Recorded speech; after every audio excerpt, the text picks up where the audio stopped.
Hi, I'm excited to be able to talk to you and bring you a message of reopening plans at First Southern.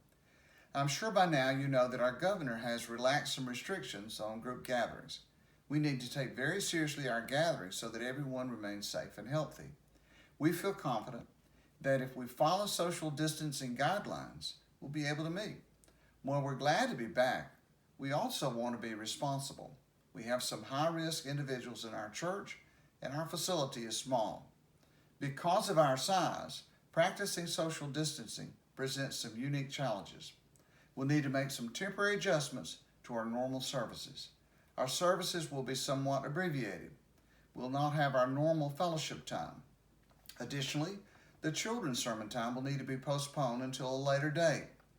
Next, we're asking everyone to wear a mask and sit the suggested 6 feet apart. Pews will be appropriately marked to keep us safe distances.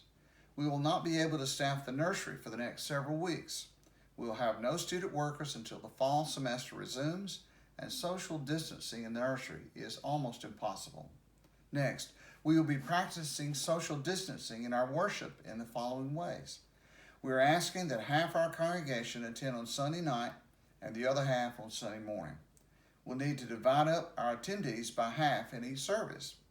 In order to facilitate this division, someone will call you this week to ask if you had rather come in the morning or in the evening.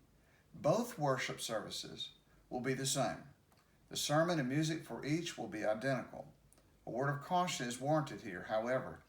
If 90% of our members want to come on Sunday morning, our entire attempt to safely have church will completely break down. So I ask you to be open-minded enough to come at a time which might not be your first preference. The plans to begin all the above on May the 24th. Times will be the same. Sunday morning will begin at 11 a.m. Sunday night will begin at 5 p.m. Please remember, these are only temporary adjustments. They are not permanent and they are not perfect, but they will allow us to be together and resume services. We acknowledge that this is not ideal.